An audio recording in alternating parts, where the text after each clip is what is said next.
আসসালামু আলাইকুম নমস্কাৰ মই শাহিদ আপুনি চাই আছে দা ইউনিক অসমীয়া হেহতিয়াকৈ অসম চৰকাৰৰ ফালৰ পৰা NIOS DLED থকা কেণ্ডিডেট সকলৰ বিৰুদ্ধে অসম চৰকাৰে গুৱাহাটী হাইকোৰ্টত কেছ কৰিছে হয় আপুনি নিশ্চয় ঠিকই শুনিছে যে অসম চৰকাৰৰ ফালৰ পৰা NIOS DLED কৰা কেণ্ডিডেট সকলৰ বিৰুদ্ধে কেছ কৰিছে কিন্তু এই কেছটো কিয় কৰিল ইয়াৰ কনসিকুৱেন্সেস কি হ'ব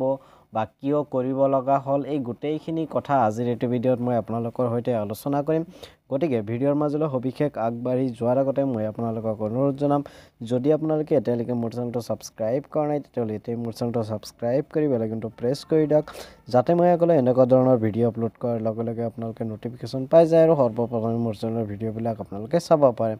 এতিয়া হওক কোনো সময় নষ্ট নকৰাকৈ আজিৰ ভিডিঅ'টো আমি আৰম্ভ কৰোঁ ইতিমধ্যে আপোনালোকে থাম্বনেইল বা ভিডিঅ'ৰ ইন্ট্ৰডাকশ্যনত গম পাইছে যে অসম চৰকাৰৰ ফালৰ পৰা NIOS DLED যিসকল কেণ্ডিডেটে কৰিছিল তেওঁলোকৰ এগেইনষ্টত কেছ এখন কৰা হৈছে গুৱাহাটী হাইকোৰ্টত আৰু এই কেছটো কিয় কৰা হ'ল বা এই কেছৰ ফলত কি হ'ব সেই বিষয়ে নিশ্চয় আপোনালোকে আজিৰ এই ভিডিঅ'ত জানিব আৰু সেইখিনি কোৱাৰ আগতে মই আপোনালোকক অলপ জনাই থওঁ যে হেহতিয়াকৈ 5550টা LPUP পোষ্টৰ ফাৰ্ষ্ট ফেজৰ ভেৰিফিকেশ্যনৰ নোটিছ ওলাইছিল আৰু ফাৰ্ষ্ট ফেজৰ ভেৰিফিকেশ্যন আজিৰ ডেটতো চলি আছে কিন্তু যি সেকেন্ড ফেজৰ ভেৰিফিকেশ্যন হ'ব লগা আছিল অহা 1 এপ্ৰিলৰ পৰা 11 এপ্ৰিললৈকে এই সেকেন্ড ফেজ ভেৰিফিকেশ্যনৰ কাৰণে যাতে এই সেকেন্ড ফেজ ভেৰিফিকেশ্যন ষ্টে কৰা হয় তাৰ কাৰণে NIOS DLED থকা কেণ্ডিডেট সকলে গুৱাহাটী হাইকোৰ্টত কেছ কৰিছিল আৰু তাৰ পৰাই ইতিমধ্যে এখন অৰ্ডাৰ কপি দিছে যে অসম চৰকাৰে ষ্টে কৰিব লাগে যদিও ডিৰ ফালৰ পৰা ফাইনাল নোটিছ ওলোৱা নাই নাপে কেছটোৰ ফাইনাল যি অৰ্ডাৰ বা জাজমেন্ট অহা 8 এপ্ৰিল তাৰিখে দিব যদিও 8 এপ্ৰিল তাৰিখে ফাইনাল জাজমেন্ট ওলাব তাৰ আগতেই অহা যোৱাকালি অৰ্থাৎ 26 মাৰ্চ তাৰিখে অসম চৰকাৰৰ ফালৰ পৰা তেওঁলোকলৈ কেছ কৰিছে যাতে এই যে সেকেন্ড ফেজৰ ডকুমেন্ট ভেৰিফিকেশ্যন হ'ব লগা আছে এই সেকেন্ড ফেজৰ ডকুমেন্ট ভেৰিফিকেশ্যন ষ্টে নহয় কাৰণ সেকেন্ড ফেজ ডকুমেন্ট ভেৰিফিকেশ্যন চলি থাকিব আৰু কেছটো কোৰ্টত চলি থাকক তাক লৈহে আসলতে অসম চৰকাৰৰ ফালৰ পৰা NIOS DLED থকা কেণ্ডিডেটসকলৰ কাৰণে এগেইনষ্টত পিটিশ্যন এখন দাখিল কৰিছে নিশ্চয় আপোনালোকে বুজি পালে যে বৰ্তমান অনগোয়িং যি physical document verification first phase হেয়াটো হ'বই অৰ্থাৎ সেকেন্ড ফেজৰ যি ডকুমেন্ট ভেৰিফিকেশ্যন সেইখিনি যাতে কোৰ্টে ষ্টে নিদিয়ে কোৰ্টে সেইখিনি চলাই যাবলৈ দিয়ে আৰু কেছটো ইফালে চলাই থাকিব যেনেকৈ আপোনালোকে নিশ্চয় গম পাইছে আগতেও কেইবাবাৰো অসম চৰকাৰে LPUPৰ চাকৰি দিছে লগতে সিটেড কেণ্ডিডেটসকলৰ কেছ চলি থাকিছে পিছত যদি সিটেড কেণ্ডিডেটসকলে কোৰ্টত অৰ্ডাৰ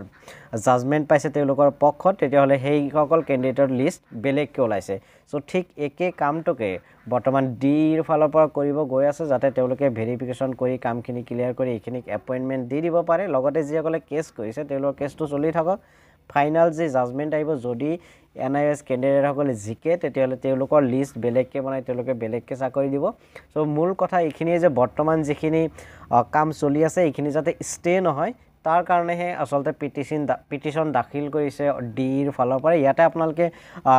কেছ ফাইলিং নাম্বাৰবিলাক আপোনালোকে দেখা পাব বা এইখিনি আপোনালোকে হাইকোৰ্টৰ ৱেবছাইটত গৈ আপোনালোকে চেক কৰিব পাৰে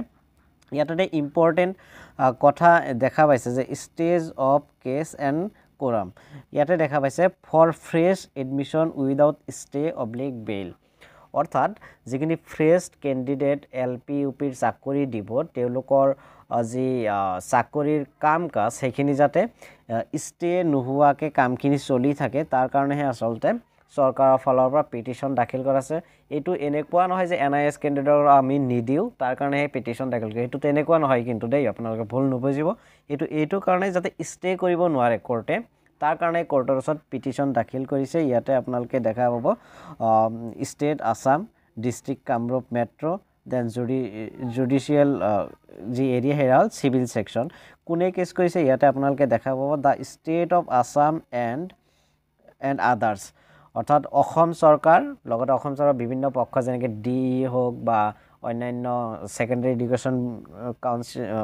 যি ডিৰেক্টৰেট তেওঁলোকেই হওক আৰু চৰকাৰী পক্ষৰ উকিলজন হ'ল মিষ্টাৰ A ফুকন তেওঁৰ দ্বাৰা অসম চৰকাৰে এই কেছটো কৰিছে আৰু ইয়াতে ৰেছপণ্ডেণ্ট অৰ্থাৎ যাৰ এগেইনষ্টত কৰা হৈছে এই ৰেছপণ্ডেণ্ট এণ্ড এডভোকেট তেওঁলোক হ'ল দয়ানন্দ দলে এণ্ড আদাৰ্ছ। এই দয়ানন্দ দলে নামৰ মানুহজনৰ লগতে আৰু 101জন মানুহে যাতে NIOS DLEDক এই 5550টা LPUP পদৰ ইনক্লুড কৰিব লাগে তাৰ কাৰণে দয়ানন্দ দলে আৰু 101জনে কেছ কৰিছিল আৰু তেওঁলোকৰ এগেইনষ্টতেই এতিয়া অসম চৰকাৰে আকৌ কি কৰিছে পিটিশ্যন দাখিল কৰিছে। সো এইখিনি কাম কাজ বৰ্তমান চলি আছে যেহেতু যোৱা 26 মাৰ্চ তাৰিখে এই পিটিশ্যন দাখিল কৰা হৈছিল গতিকে ইয়াতে যি অন্যান্য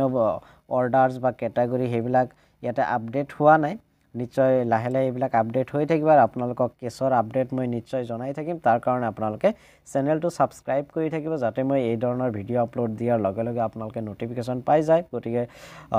আৰু আপুনি প্ৰথমবাৰৰ কাৰণে মোৰ পোনপ্ৰথমেই আপুনি সেই ভিডিঅ'বিলাক চাব পাৰে। কিবা জানিবলগীয়া বা সুধিবলগীয়া থাকিলে নিশ্চয় আপোনালোকে কমেণ্ট বক্সত কমেণ্ট কৰি জনাব নাইবা ডেছক্ৰিপশ্যন বক্সত হোৱাটছএপ চেনেল টেলিগ্ৰাম চেনেলৰ গ্ৰুপৰ লিংক দি আছে তাতে জইন হৈ পেলাই মোৰ সৈতে কথা পাতিব পাৰিব। গতিকে আজিৰ ভিডিঅ'টো ইমানেই। ভিডিঅ'টো আশা কৰোঁ আপোনালোকে চাই উপকৃত হৈছে। যদি ভিডিঅ'টো ভাল লাগে ভিডিঅ'টো নিশ্চয় লাইক কৰিব। ভিডিঅ'টো শেষলৈ চোৱাৰ বাবে আপোনালোকক বহুত বহুত ধন্যবাদ। জয় আই অসম, জয় হিন্দ।